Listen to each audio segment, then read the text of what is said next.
All right. Okay. Let's talk about this. This was a phenomenal win. Absolute phenomenal win. Now, we were supposed to win. All right. This is when we were supposed to win. I know that a lot of people would have, had the excuse of, oh, we don't have Wimby. We don't have Sohan. We don't have Devin, Nah, there's no excuse for lack of effort. Okay. The Spurs started off this game with lack of effort. But by the second quarter, it felt different, right? And one thing that's been way different from the Spurs is that they're going into the second half of games actually starting off hot and making sure they punch their opponents in the mouth. The last two games in particular, it's been like that. And you love to see it, okay? You love to see it. Mitch Johnson, I wasn't going to give him a ton of praise because, like I said, this isn't his program. And I also wasn't going to give him a lot of hate because, like I said, this isn't his program. But I will say he has impressed me tremendously. His in-game adjustments, the way that he's communicating with the guys, he's really taken this on where it seems like he's like, this is my team now, which is nice to see, right? Because I talked to you guys about this before, and I don't want to bring down the mood, but I don't necessarily think that Pop will be back. Okay, I mean, if we really think of it even logically, there's some stuff that I heard personally, but you can take that with a grain of salt. Doesn't matter. I think just overall, just logically, it doesn't make sense. After suffering a stroke of all things and how intense these games can get, you're going to be stressed, right? Pop is a winner. You're going to be stressed. So I don't think he'll be back. I would love to see Pop back. I would love to do, if he's healthy and he can go. But on a human level, I'm going to feel scared every game. I'll be real with you. All right. Just doesn't make a lot of sense. But that's true too. Mikey. That Mitch has Pop in his ear, and Mitch Johnson has talked about that too, that Pop is in constant communication with them. They're on the same page. At least he said that like a couple weeks ago. So just going to assume that's still the case. But overall, I think he's been doing a great job. I think the Spurs as a whole has been doing a great job. And the most important piece of this whole thing is this man right here. That's a lot of men. This man, Chris Paul, number 3, CP3. He has been phenomenal. And it's actually exactly what I thought was a lot of these games this season, we would have lost last season. And we're only winning it because we have the addition of Chris Paul in everyone's ear, finishing strong, and Harrison Barnes as well, obviously. With that being said, let's get... Oh, man. When we get to Keldon, people are going to be mad at me, but I'm going to be real. Let's talk about all the positives, okay? Including Keldon. So all the positives. First and foremost, Zach Collins. He wasn't bad. I say this all the time. I feel like he's serviceable. I think that a lot of us are expecting him to be better than what he is. But honestly, he's just serviceable, right? I would love for Zach Collins to hit more threes. That would be great. That's what the expectation was going into the season for him and fans alike, is that he will be more so a stretch big. That has not really been the case, right? I mean, he doesn't take that many threes a game. He's tried to keep it kind of simple. But overall in this game, I thought that he played fairly well. I mean, he had nearly 20 points, 6 for 8 from the free throw line is crazy. 3 turnovers isn't great. He fouled a lot, but overall, I thought he did fine for what Zach Collins is, for what we expect. He was okay. Julian Champagnie, 4 for 11, 2 for 7 from 3. Not the best, but he has 6 assists. He has high IQ. People don't talk about that enough. 3 steals, which was very impressive. So he's a good. Obviously he's a good defender. He is the definition of a 3-and-D. I would love to see him finish games more often. It rarely happens. I don't understand it.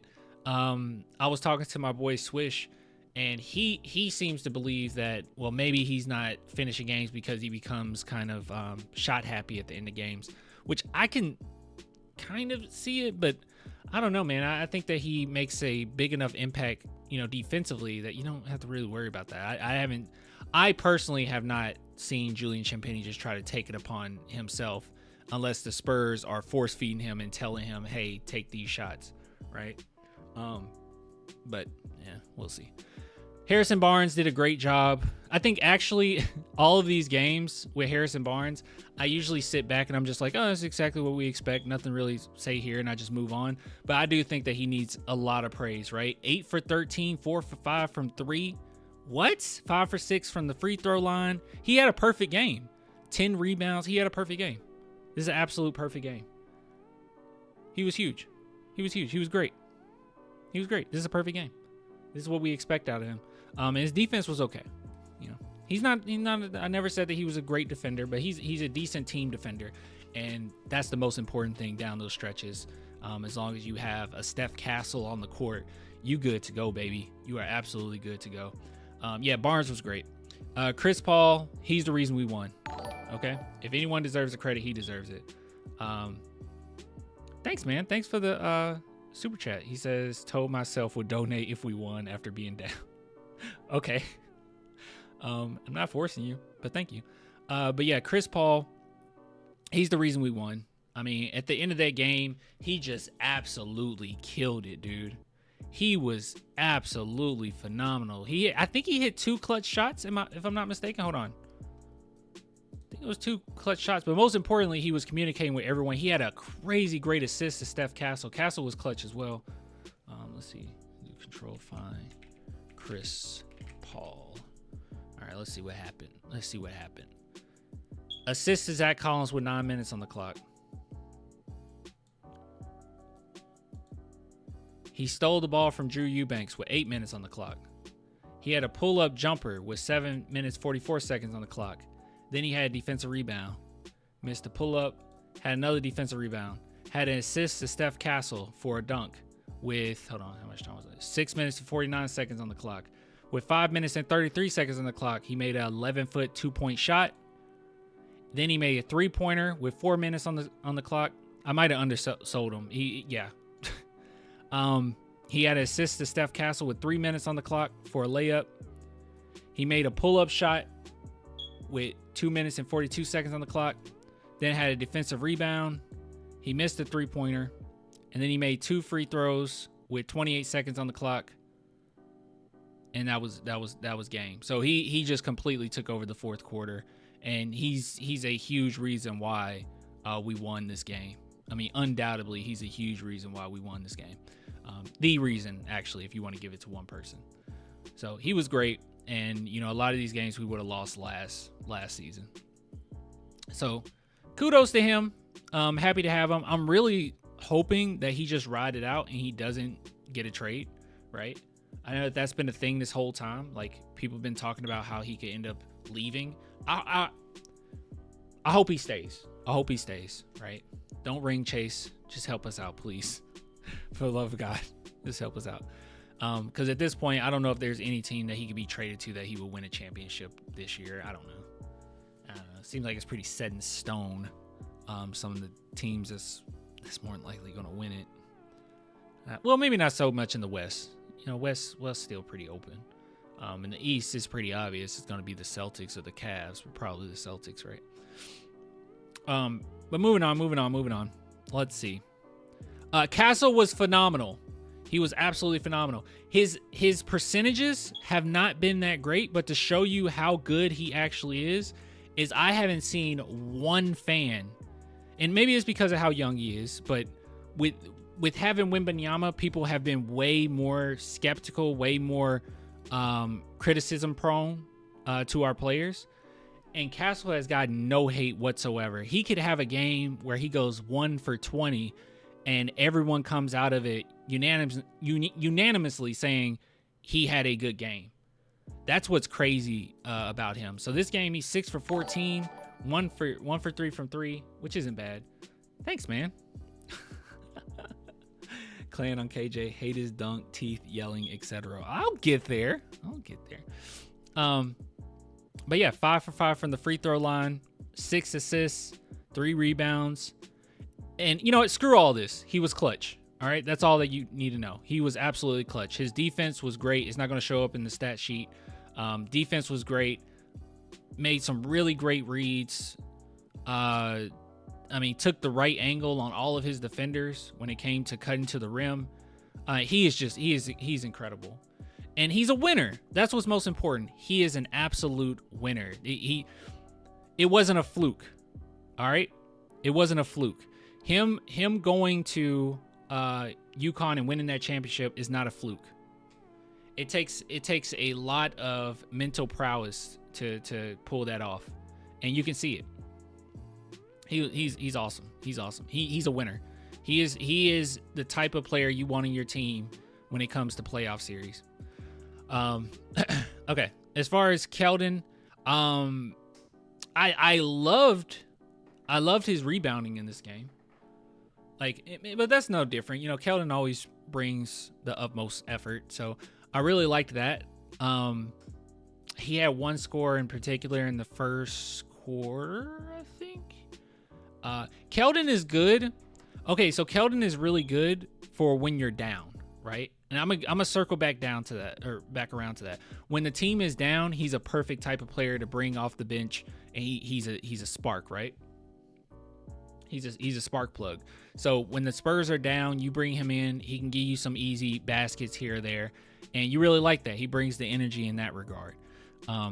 So overall, I think he did fine. But geez, man, we'll get to the negatives in a minute. Well, it's one negative in particular, two negatives in particular that really bothered me. Charles Bassey, he was great. They finished the game with him. He had the highest plus minus on the team with plus 16. Absolutely insane. But he did a great job. He brings a lot of energy. Did you guys see how many blocks he had? I'm starting to be convinced. Could he be? I mean, for now, can he be the backup to Wemby? He's a serviceable backup. 6 blocks. 6 blocks. 6.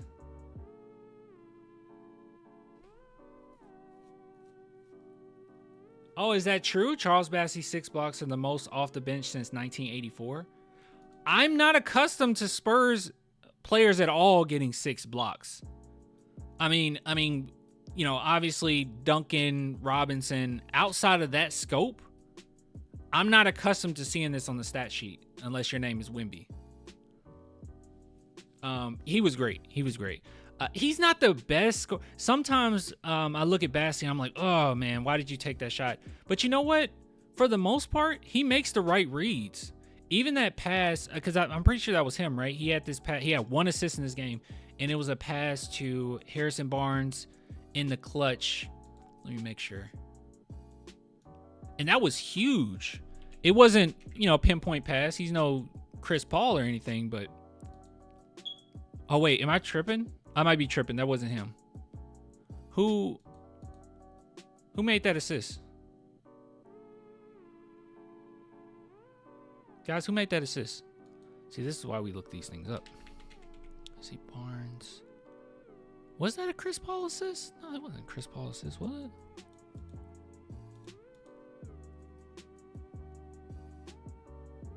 Yeah, Bassey. It was him. It was Bassey. Am I in the wrong quarter? Oh, I think I'm in the wrong quarter. Okay. Yeah. Here we go. There we go. Bassey showed up 15 times on this one. All right, let's see. He got a block. Got a rebound. Let's see. Yeah, there it is. 50 seconds on the clock. Charles Bassey assisted Harrison Barnes. It was ugly, but he got it there. He made the right read. That's the most important part of all of this. He made the right read. Another thing, too. One thing that I noticed, there was a few times Charles Bassey was hanging around that 3-point or behind that arc, right? Behind the 3-point line. I mentioned this before, and someone in the chat was pretty upset for some reason when I mentioned this, but he can shoot threes, which I don't quite understand why he hasn't attempted at all. He can shoot. And he was hanging around that 3-point line a few times, and I was like, oh, okay. All right. But yeah, Bassey can shoot. No, he can't.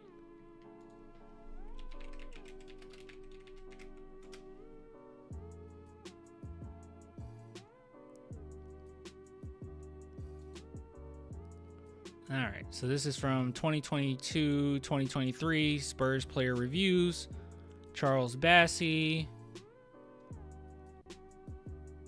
Oop, went too far down. In 10 games in Austin, he took 1.6 threes per game and made them at a 37.5% clip. He shot threes at a much lower rate in the NBA. So he just doesn't take that many in the NBA, but he can shoot. Trust, he isn't taking them for a reason, clan. All I'm telling you is he's capable of shooting. He was hanging around the three-point line. He didn't get the opportunity to, but if the opportunity presented itself and it was the best available shot, I have a hard time believing he wouldn't have took it.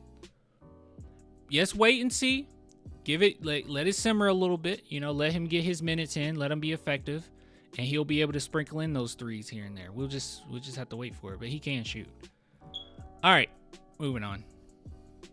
Who else were we gonna look at? Is there anybody else even worth discussing? Oh, Trey Jones he's always good. I don't think there's much to say here. Nothing really stood out this game. He's just solid. He's always solid. Malachi Branham. So even though Malachi isn't playing the greatest, like he's 1 for 5 right here in this game, 3 points, he's definitely a threat. Like you can tell that he's on the report. That when teams go into games, they are paying attention to him because they are all up on him. And I do like the fact that Chris Paul is constantly attempting to find Malachi Branham. And I like how they're using Malachi too. Honestly, I kind of think the way that they use Malachi is the same way that they should use Keldon, which they use Keldon like this most of the time, but it should be come in, see what you can do for us offensively. Can you be a spark plug? If it's not working that well, all right, take a seat, you know, especially in the fourth. And that's what they've been doing with Malachi. They're making sure that if he's not effective offensively, they don't really see too much utility. But at least with Keldon Johnson, you get utility out of his effort on the boards. So there's that. He does deserve. I'm not saying he should get the same amount of minutes as Malachi. That's insane. No, he should get way more. But yeah. What type of blue is that on the jerseys? It looks so good. Those jerseys look so good, dude. Oh, they look so good. All right, let me talk about the elephant in the room, or at least the elephant in the room for me. So yeah,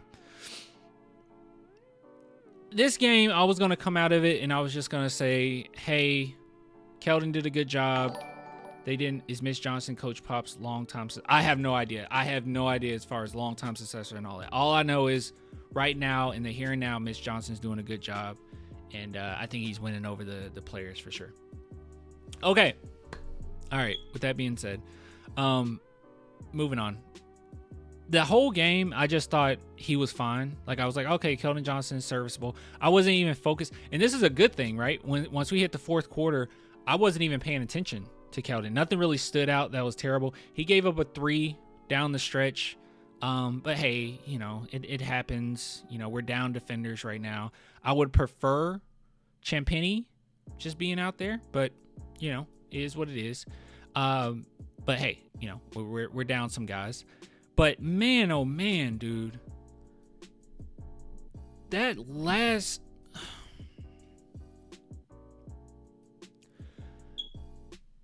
Okay. Earlier I said Keldon oftentimes plays as if or he's good to play when the Spurs are down by 15. But the problem with Keldon is I think that he plays like the Spurs are down by 15 all of the time. There is no minute that goes by where there's just awareness and that we're already, oh, thanks, Jason. Thank you so much, man. Except for your Japan trip. Thanks. Where it's just awareness and he can come in and just say, hey, we need to go ahead and seal this win. It's always like you're down by 15. He's going 150 miles per hour.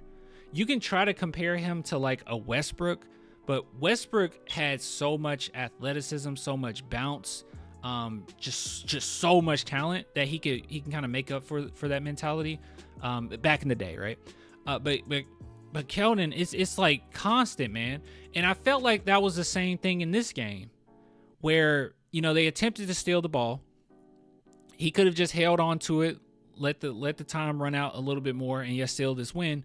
He went for a dunk. That's fine. It's fine to go for the dunk, but then he just swings on it, acts crazy, and get a tech, an unnecessary tech. The game is it over? Kind of, but you can't do that. You need to act like you've been there before. And I feel like Keldon, with him being our longest tenure Spur, he should act like he's been there before. And it's fine if the Spurs use him sparingly or use him before the fourth, part of the fourth. I just don't think he should finish games. And I think that this was a microcosm of why. It's always something.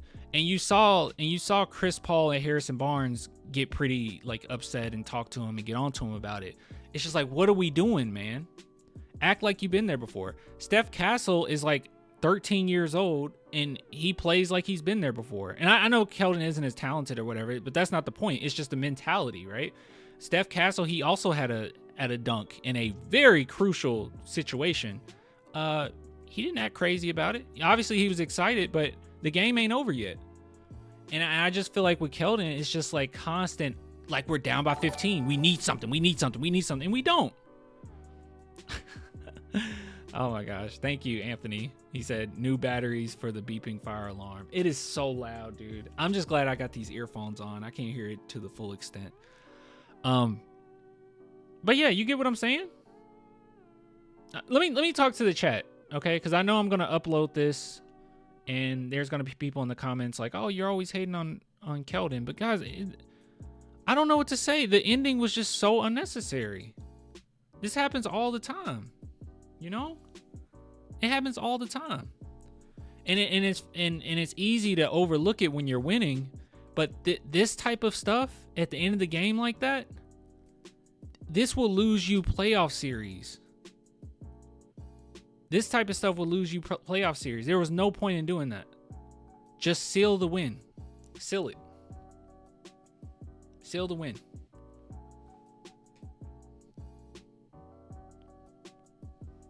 Keldon's energy is needed. It's neat. Keldon can't turn it off. Okay, I think that's. I know some people have said. I saw someone in the chat earlier say, "Oh, he just needs to mature." No. It's not Keldon. Keldon is who he is. This isn't going to change. He's always been like this. Obviously, having Chris Paul should help, but this is who he is. You just don't need to finish games with him.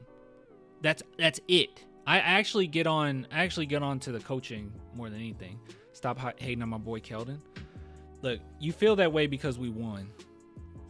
But this type of stuff is very crucial in big games. I'm thinking of the big picture here, right? You don't do. It's always a mistake. It's always some silly mistake. He gave up a three at the end, which I'm not tripping about it. I'm trying to remember which three that was actually. Let me see. I know I'm not crazy. Yeah, I think it was this one with 38 seconds left. The sense about three. I'm pretty sure that was it. So he gave up that three, and then a few seconds later gets a technical when it's just unnecessary. Let's just win this game and get out of there. And it's not just me. Chris Paul got onto him.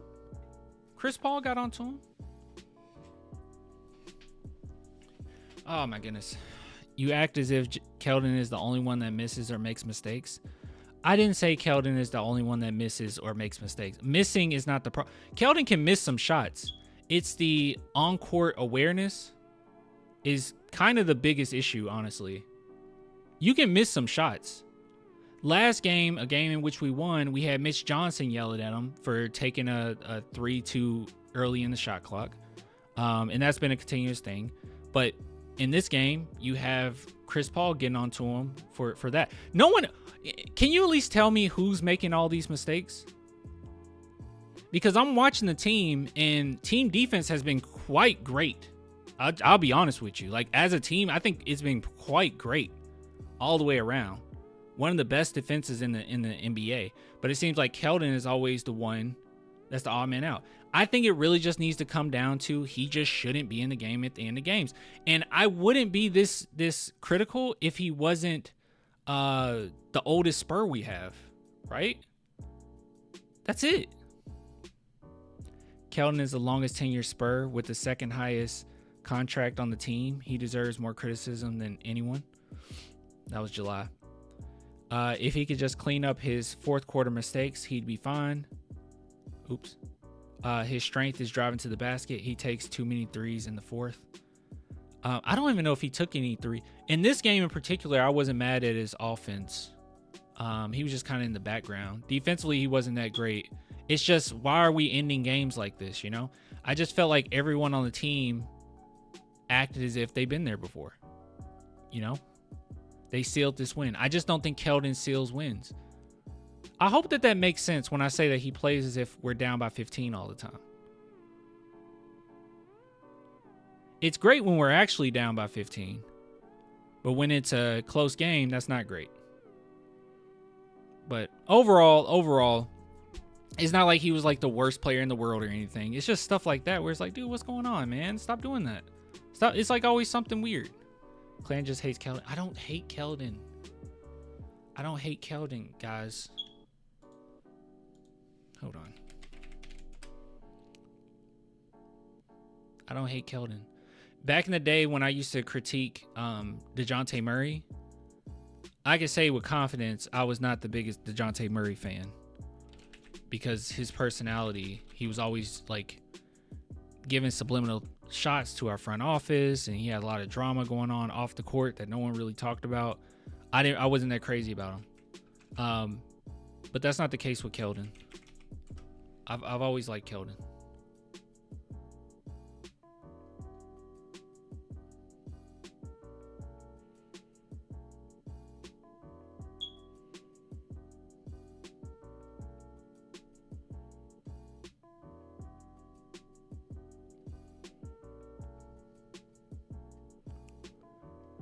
Now, I was hoping for some more charitable headlines. It's kind of hard to find all my Keldon Johnson videos like this.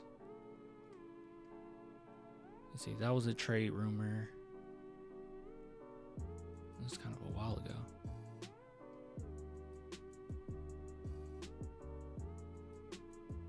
Keldon Johnson CP3 number update.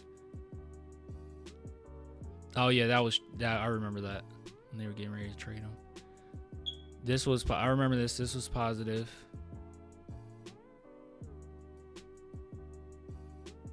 This was good news.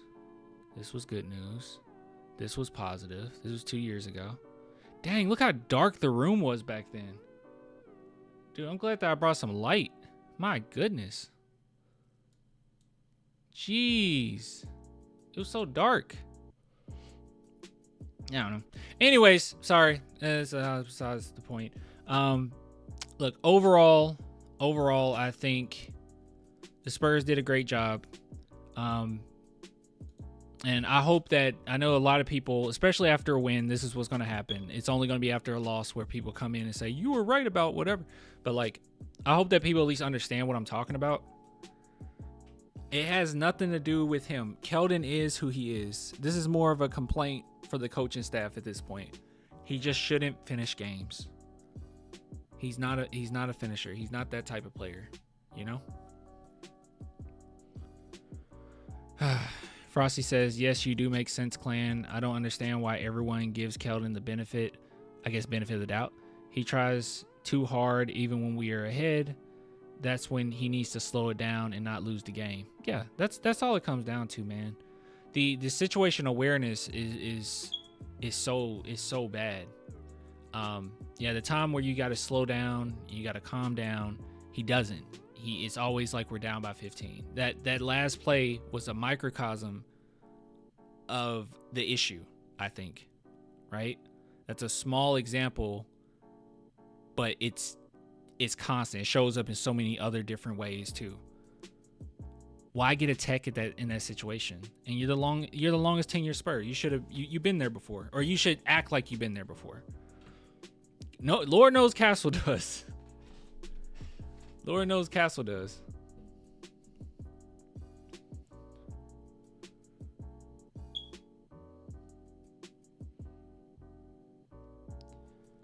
So I think Keldon should take Richard Jefferson advice and simplify his approach. I mean, the best thing Keldon brings is that energy, and I don't think Keldon at this point, it's not going to change, okay? I just don't think that's the case. He's been like this since college. Nothing's really going to change. Maybe when he gets older, it'll change. But this is who he is, right? He's not too far off from his prime. This is the player that he is. I don't think he should change who he is. I think it's totally fine. It's just the way that you use him, he just shouldn't finish games.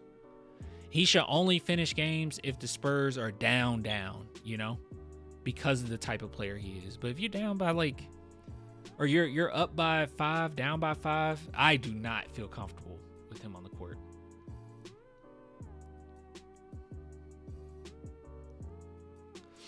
Should have traded Keldon when his stock was high after the gold medal.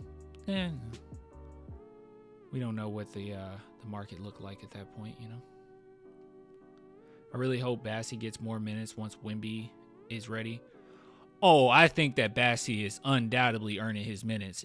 Keep in mind, he got more minutes than Collins in this game. 6 blocks is huge. All right, we're ending this segment. That's all I have to say. Good win.